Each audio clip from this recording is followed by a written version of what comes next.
Hi everyone, welcome to Zamchat Podcast. My name is Bright Mulenga, aka the guy behind the camera, but in front of the camera now. So. in front of the camera. My name is Joe Kanema, the podcast junkie. Welcome to Zamchat Podcast. And remember, what are we talking about today?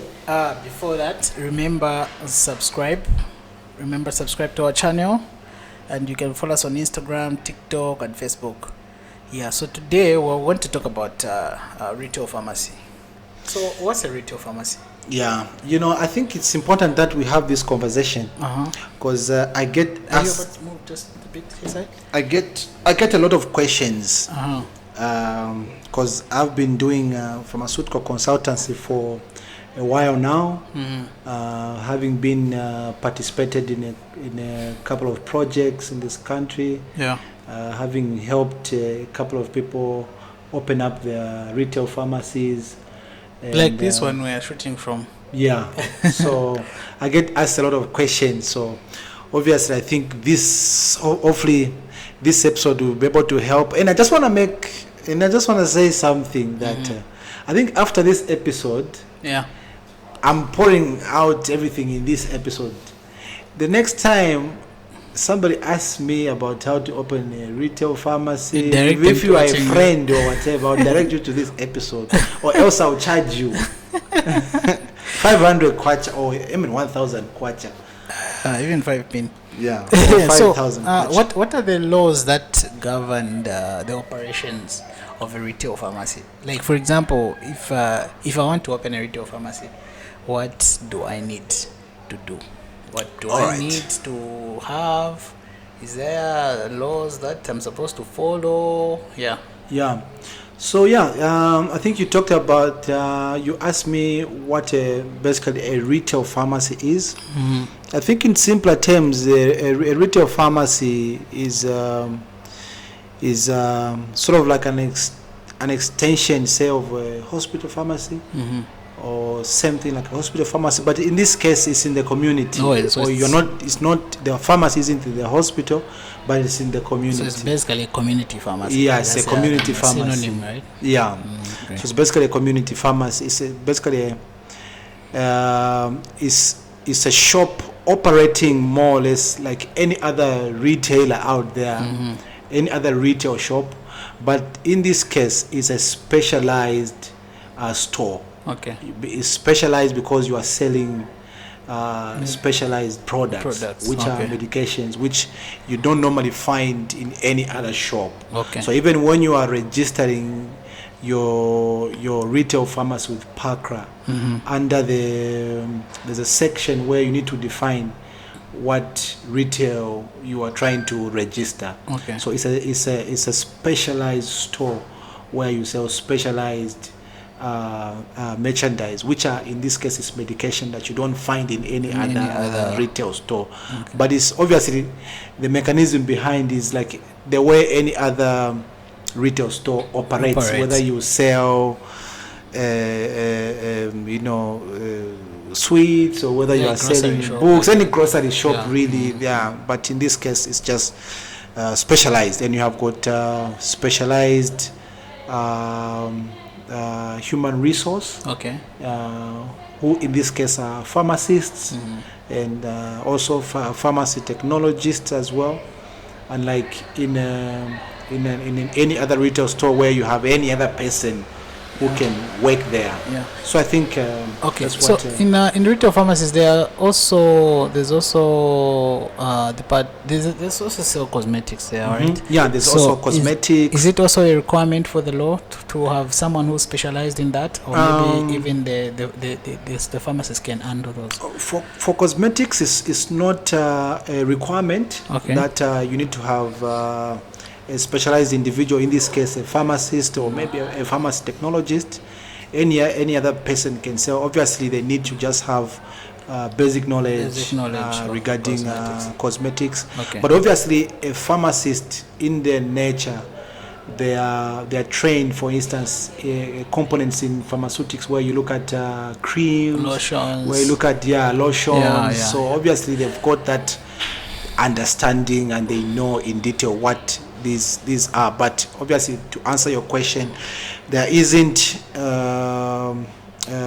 black and white. Or the law is silent on the that law one. to say that you But specifically anyway, need. I'm sure. I think pharmacists in pharmaceutics they learn about cosmetics, obviously, Yes. and obviously the main focus there is medicated cosmetics. So, yes, and most of the things that are like most of the cosmetics that are found in retail pharmacies are non-medicated. So I'm sure they're able to handle So I'm that. sure. But I think I read somewhere recently, I think Zamra is trying to move into that space where very soon I think they will start regulating cosmetics in this country. So maybe that part may be more. But the allied substances, aren't they cosmetics?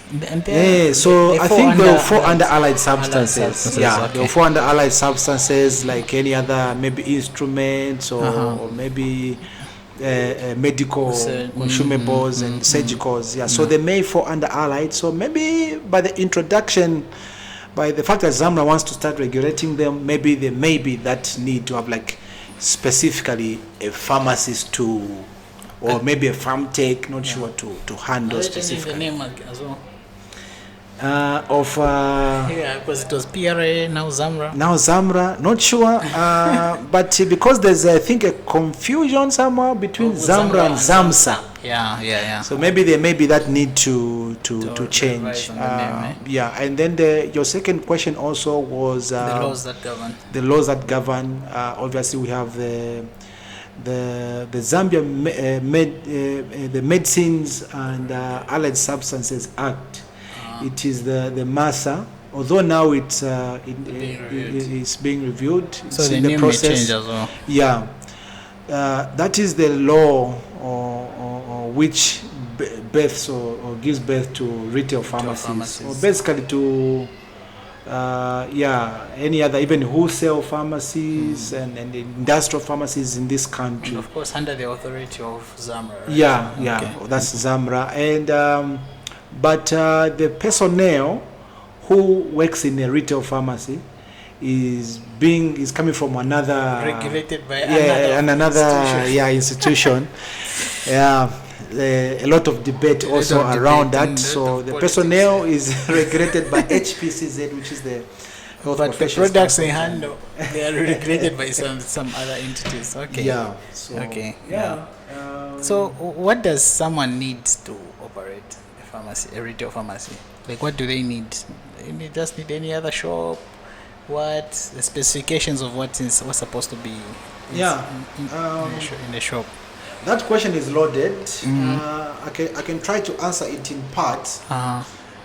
In terms of what someone needs to operate a retail pharmacy, is that first of all you need to have knowledge. As to what this business entails. You need to have knowledge as to what you are required when you want to operate a retail pharmacy business. Obviously the laws. It's a good thing you asked about that question in terms of the laws. So you need to understand what does the law require of you. Obviously there's a couple of things that you need to follow for you to officially open a retail pharmacy. So you need to understand the law side. You also need to understand also even the business side. Because also in as much as pharmacy, you are offering a healthcare service, but it's also a business at the end of the day, because it needs to generate income for it to continue operating. So you also need to understand also the business aspect as well of running a retail pharmacy. So I think those two are key when it comes to running a retail pharmacy. Do your research. You need to understand how much, for instance, it can cost you to open up, to start up a retail pharmacy. You need to understand the supply chain, the pharmaceutical supply chain, like who are your suppliers, for instance, where do you need to get your products. You need to understand the personnel that are involved also in the running of retail pharmacies. Registered personnel, because you don't want to just employ any other person, because obviously by law you're required Yeah. to have a registered pharmacist. license. So yeah, I think those are the things that you need to be able to understand, be able to keep yourself abreast. All right. So when someone needs, sorry. My question is, what are what are some of the things that are supposed to be followed for one to pass inspection?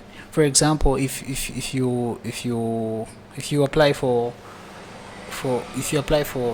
a license, yeah, a retail license, they're supposed to come and check, right? So what are some of the things that's supposed to be followed for a certain outlet to pass the inspection before they issue the license?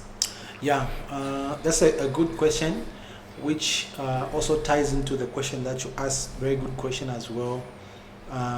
So yeah, that's why I mentioned it's important for someone who wants to open a retail pharmacy to understand the law side, understand the MASA, which is the Medicines and Allied Substances Act, because it's the one which gives birth to retail pharmacies. Yeah. So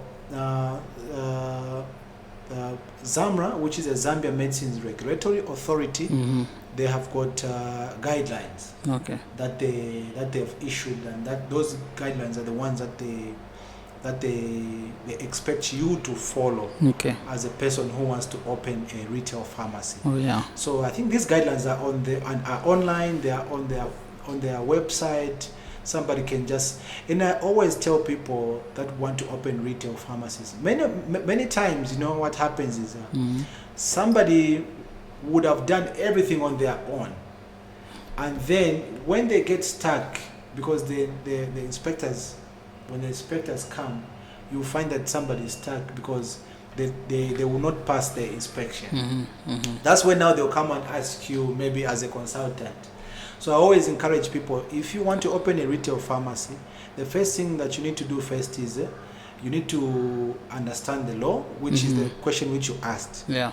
And you can even go on the ZAMRA website, download the guidelines on how to operate and run a retail pharmacy. In the guidelines, everything is stipulated. Okay. From you need to have a registered pharmacist. In terms of personnel, in terms of the actual shop, they've also given guidelines on the size. In terms of the size of the shop that you need to have, in terms of the design of the shop, the logo that you are supposed to have. There's a certain way that you need to design the logo. Okay. There's a certain way that when you go inside the shop, there's a certain way that your floor needs to be. It's not supposed to be like any other floor. Okay. Yes. Interesting. The ceiling. Yeah. They've given guidelines on how the ceiling is supposed to be. They've given guidelines on the shelving that you are going to, how the shelvings are supposed to be. They've given guidelines on whether you need to have like an office in your pharmacy, or maybe like it's a closed dispensary pharmacy or an open dispensary pharmacy. So they've provided all the guidelines. So it's quite a lot of things for us to even go through on this podcast. But suffice to say, the guidelines on how to operate a retail pharmacy stipulates everything. So even these inspectors from ZAMRA, when they come, that's what they follow. Issues to do with temperature recording, issues to do with record keeping, documentations, reference materials. Yes, reference materials such as the acts, such as the BNF, ZNF. Yeah, the BNF, which is what the British National Formulary, the Zambian National Formulary, standard treatment guidelines, everything is written and stipulated there. So it will make your work easy to a point where even before the inspectors come, you know that you have already passed. You've passed or you failed. Yeah. Because you can even tick yourself. Okay, I've got the standard treatment guideline. I've got the Zambia National Formulary. I've got this. I've got this. I've got this. You can be able to tick. So that can be able to help you. Okay. In terms of clientele, Like, how do you how do you come up with how do you decide where to open from? Yeah, because That's a good question. Each area has got different demographic, a different demographic pattern of the kinds of people that live there. And how do you tell that, okay, this place, if I open in this place, it will be good for business? Or how do you assess that market? That's a very good question. In terms of clientele, I'll start with number one. There are things that are common with all the clients in terms of, let's say, in terms of diseases or conditions.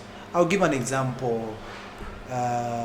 Flu and cough, it's common, whether it's someone in the compound or someone who's living in a poshy area.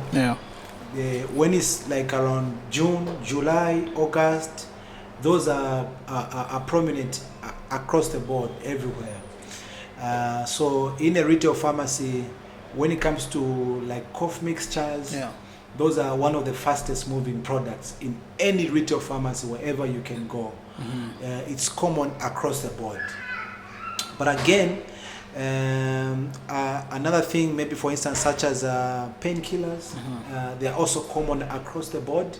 It doesn't matter where your pharmacy is located. Those are fast-moving products because they're like over the counter.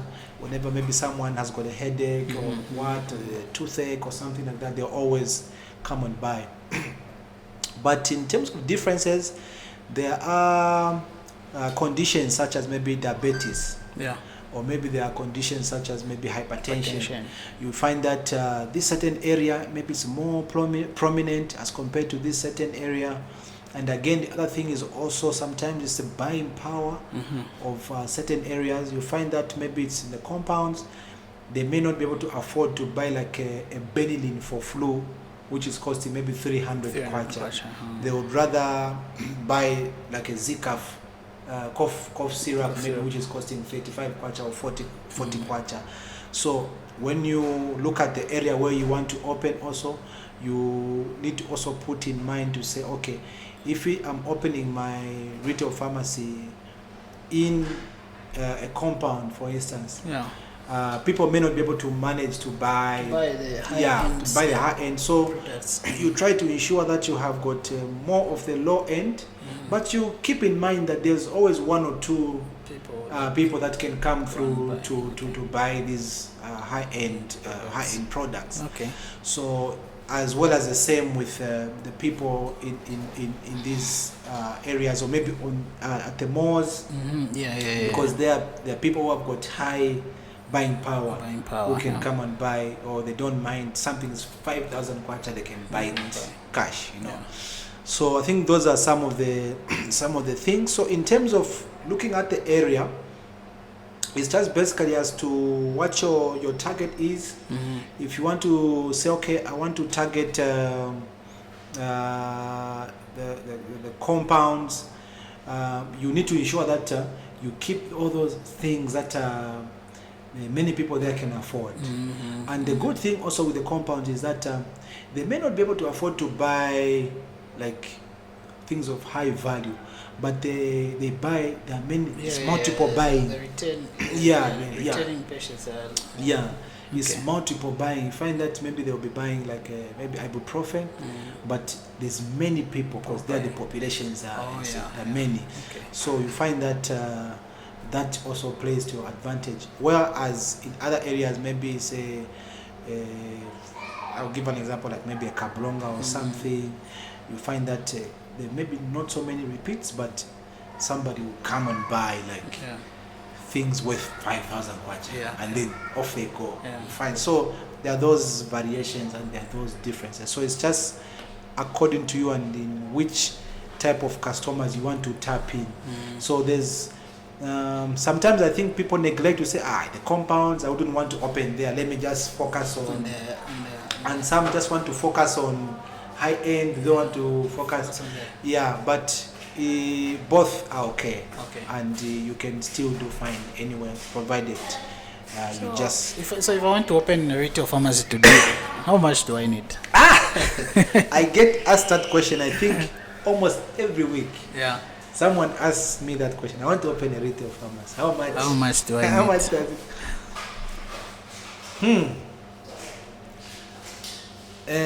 I can answer it like this. You can open a retail pharmacy with as low capital as possible, but you suffer. What do I mean to say? What do I mean say you suffer? You suffer because one thing I've seen about retail pharmacy management is stock. Okay. Yes, if you don't have stock, it's a challenge. Yeah.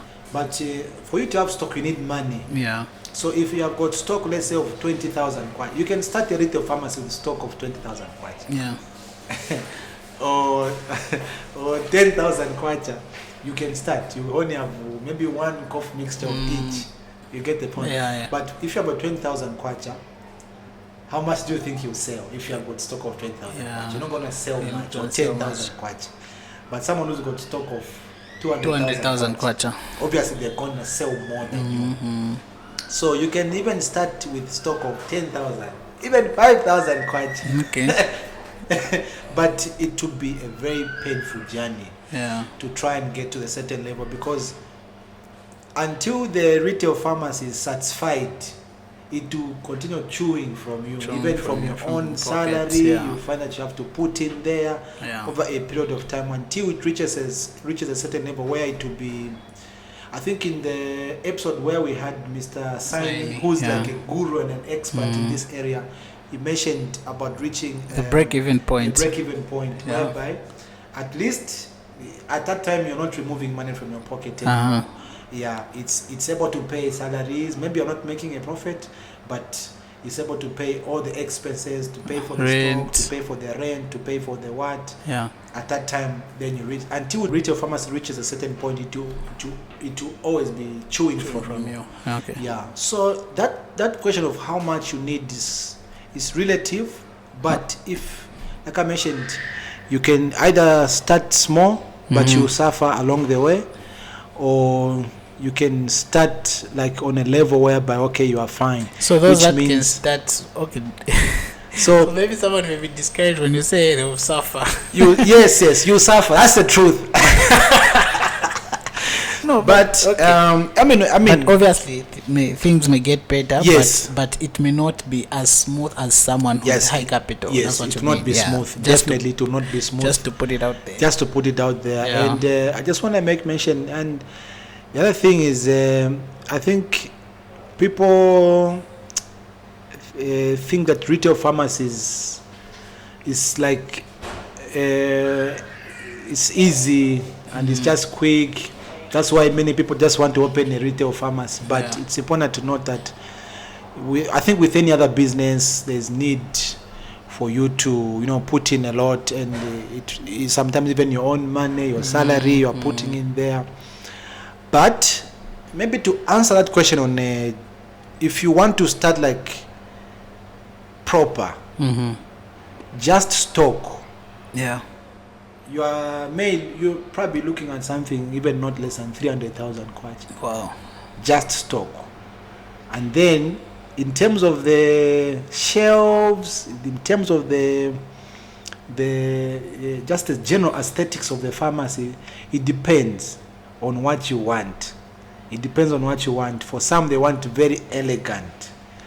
If you want like a 3D logo, for instance, it will cost you not less than 30,000 kwacha. Yeah.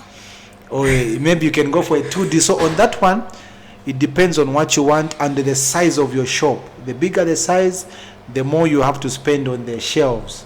So on an average, in terms of shelves, you are looking at, because also the dollar is always changing here and there, you're looking at maybe, like I say, between 50 to 100. But it could be more, depending on how you want your pharmacy, how you want it to be elegant. Now, I'm saying this, others may argue, but it's out of experience because I've done for so many. Yeah. So it's and it could even be less, depending. Some people they use shelves that Not are up cheap, to, not up to that standard, but they can pass Zamra inspection. So it depends on your size, on how you want your shop, how you want it to be elegant, on how you want it to be. I think like the other episode that we had with Mr. Kalumbi, who has got a 100 group of pharmacies. For him, I think if you see his pharmacies, they are very elegant, and I'm sure he puts in a lot there. So I think So you forgot one thing: rent. Yeah. You have to put in the rent as well, and rent is also high, especially in Lusaka. It's quite high. So that is another thing that you have to put in mind. So in total, you're looking at 500,000 already if we were to do the mathematics. But that's not to discourage anyone. You can start even with less than that. But to be honest, it to be a difficult journey, because number one thing with retail is stock. If you don't have stock, you can't sell. It's true. You can only sell what you have, and people will be demanding of things that you don't have. So I think that's what I can say. Okay. That's a very interesting overview of what retail pharmacy business is all about. So in closing, what would you advise someone who wants to open a retail pharmacy? So in closing, I think I'll just re-echo what I said earlier on. If you want to open a retail pharmacy, first of all, familiarize yourself with the laws in Zambia, which guide opening retail pharmacies. Look at the Zamra, look at their guidelines, do your research, do also research in terms of money, the capital, how much you want to open, and consult us. We are there as consultants to guide and then be able to help you in wherever that someone wants. And I think that the other thing that is important also is to also know the supply system in Zambia, the supply chain. From the wholesalers who are supposed to buy from, how the distribution works. You've got all these, the Yash, the Caribous. So you need to try and create a certain rapport, a certain relationship with them. So it's always important to do that. All right. Thank you very much. Hope this has been helpful. Thank you very much for tuning in. Please remember to subscribe to our YouTube channel, like, comment, ask questions, and also follow us on Instagram, TikTok, and Facebook. Until the next time, bye.